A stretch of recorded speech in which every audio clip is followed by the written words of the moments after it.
kulan wacan wanaagsan daawadayaal meel kasta aad joogtaan kusoo dhawaada barnaamijka xulashada wararka mas'uuliyiinta Abacsan Cabdicasiis Xasan Maxamed Laftagreen oo ku sugan furmaha dagaalka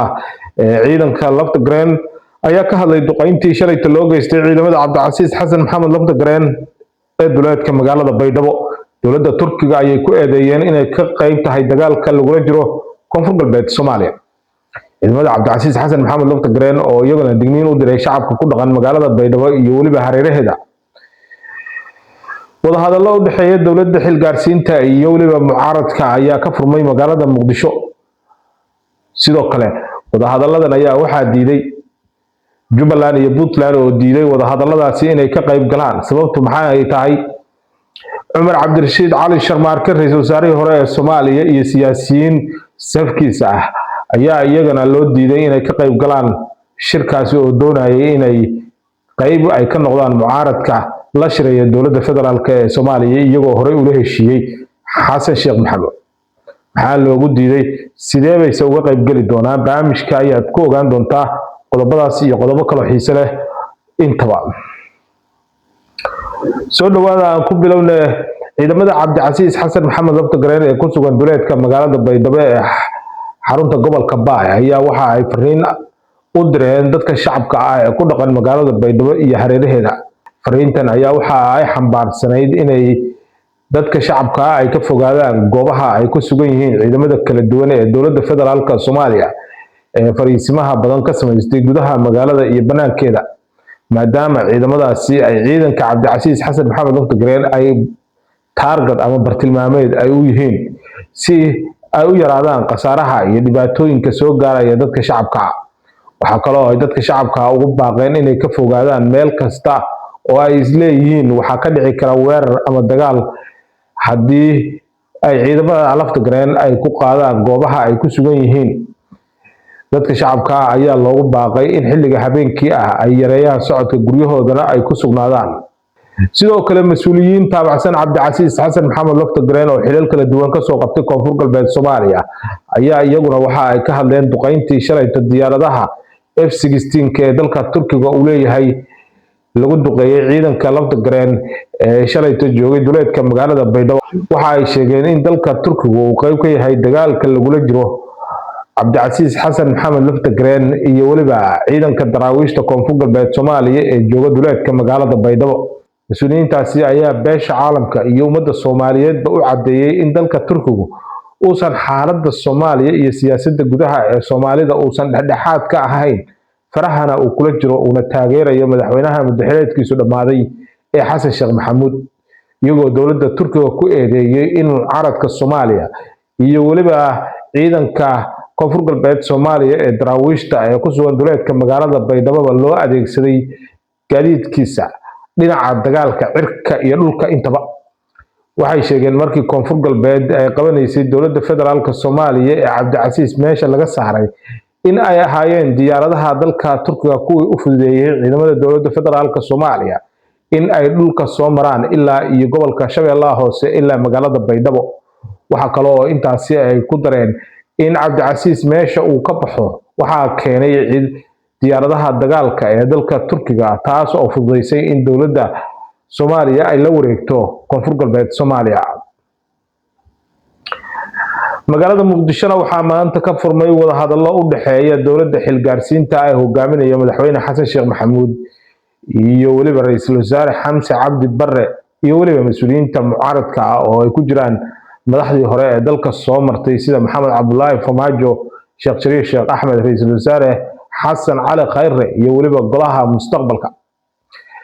shirkan ayaa waxaa garwadeen ka ah dowladda Turkiga iyo waliba dalalka Mareykanka iyo UK iyo qaramada midoobay iyo midowga Yurub. shirkan ayaa waxaa la sheegay inuu socon doono 2 maalmood oo looga hadli doono arrimaha masiiriga ah ee Soomaaliya, qaasatan xaaladda kala guurka ah ee dalka hadda uu wajahayo iyo waliba doorashada la rabo in Soomaaliya laga qabto oo laga heshiinayo. hase ahaatee maalinta koowaad ayaa waxaa la sheegay in gudiyada farsamada ay dhinacyada ay tagi doonaan shirka si ay isugu soo dhawaadaan qodobada iyo ajandaha laga doodi doono. waxaa tagi doona Xasan Sheekh Maxamuud iyo xirtiisa iyo sidoo kale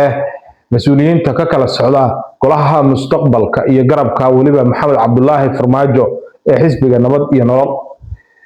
shirkan waxa iyaguna doonayay inay ka qayb galaan rag siyaasiyiin oo horey ula heshiiyay xasan sheekh maxamuud oo horey uga baxay golaha mustaqbalka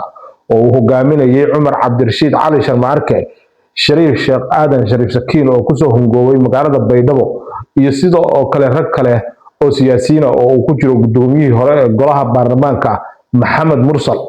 oo isaguna ah xubin ka tirsan baarlamaanka Soomaaliya. hase ahaatee dowladda federaalka Soomaaliya ayaa la sheegayaa raggan in ay dabada ka riixayso si ay ugu kala qaybiso mucaaradka inay yihiin rag kala aragti duwan oo wata kala ajendayaal kala duwan, taas oo ay doonayaan inay ka faa'iideystaan xasan sheekh maxamuud iyo kooxdiisa maadaama ay rabaan inay ka soo buuxiyaan kuwa iyaga taabacsan oo hoosta kala socda iyo waliba kuwa ka aragti duwan oo si weyn uga fog. Jubbaland iyo Puntland ayaa waxaa la sheegay inaysan shirka ka qayb gali doonin oo aysan tagi doonin maalinta berita iyo waliba maanta oo is aragii koobaad uu dhacay, waxaana sababta ay tahay oo sababta lagu sheegay in aysan u arkin dowladda Turkiga in ay dhexdhexaad ay ka tahay xaaladda siyaasadeed ee dalka, iyagoo horey u cadeeyay mowqifkooda ku aadan in marnaba dowladda Turkiga aysan dhexdhexaad ka ahayn arrimaha siyaasadda gudaha Soomaalida oo ay la jirto ama garab ay siinayso madaxweynaha madaxweyneedkiisu dhamaaday ee xasan sheekh maxamuud,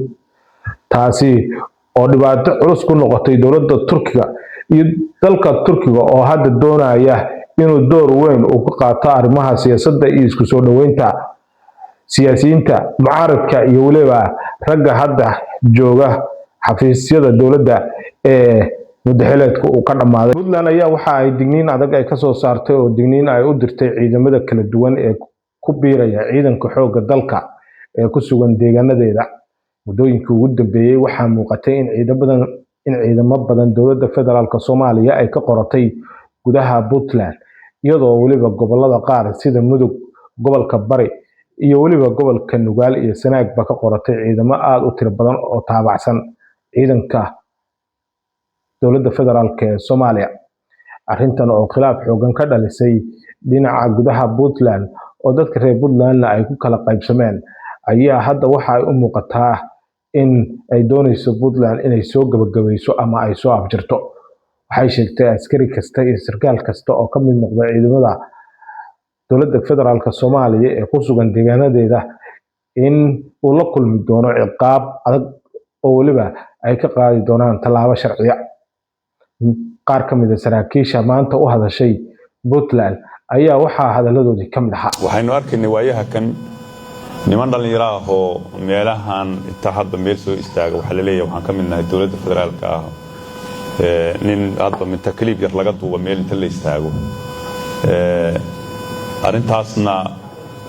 marar badan bayna soo martay waynu naqaanaa, waana loo yeertay iyo halkaan aan ka nimid iyo waxyaalo noocaas oo kale ta horeen soo arki jirnay. waxba badan oo faa'iido laguma gaari jirin, khasaaro badan baa ka dhici jiray ku gaari jiray cidii waxa samaysay. marka amniga haddii ilaahay idmo annagu waxaanu ugu shaqaynaynaa sida si ugu adag looga shaqeeyo insha Allah ilaahay idinkiisa. inta annaga qaararka iyagu isku yaalaan ma rabno qofka ciidan raba Soomaaliyeed inuu qoro oo dawladnimo ka shaqaynaya oo nidaam dawliya wada waa la yaqaanaa dariiqa loo mari karo dawladnimada. waxaa loo mari karaa waddo la yaqaano oo qeexan oo cad baa loo maraya ciidamada. laakiin waxa hadda socdaay waa burburin, waa dagaal, waxa weeye maxaan ku yiraahdaa to maxaa loo nool yahay, maxaa loo jiraa, maxaa loo dhaqan yahay. marka taas mana loo dadi kara annaga nalooma dabdabooli karo. waan fahmaynaa khalkhalka amniga ka jira oo lagu wadaan aragnaa. marka wixii hadda ka dambeeya wax badan oo aan dib dhigaynaa ma jirtee nimankaas dhalinyarada meelaha ka dhawaaqayana waxaanu leenahay waxa xaasil ka noqon doona waxa hadda maanta la wada kiliibka ayaga laga qabtay oo after iyo before noqon doona hadii alla idmo markii maaragtay la isku yimaado waxa maanta lagu hadlayo wax kale ka xaasil noqon doona ma jirto. amnigana waa ka shaqayn doonaa idin وهاجاك داود يا أنت سيان كوسو جبجبين نابر عمشكي حلا شدا أنت بدنا كده داود يسين وما تي في فضل داود هذا كل عزوب تهاي براها كل النهاية بشدة ku soo biir channelkana subscribe noo saar muuqaalka la gare oo share gare mahadsan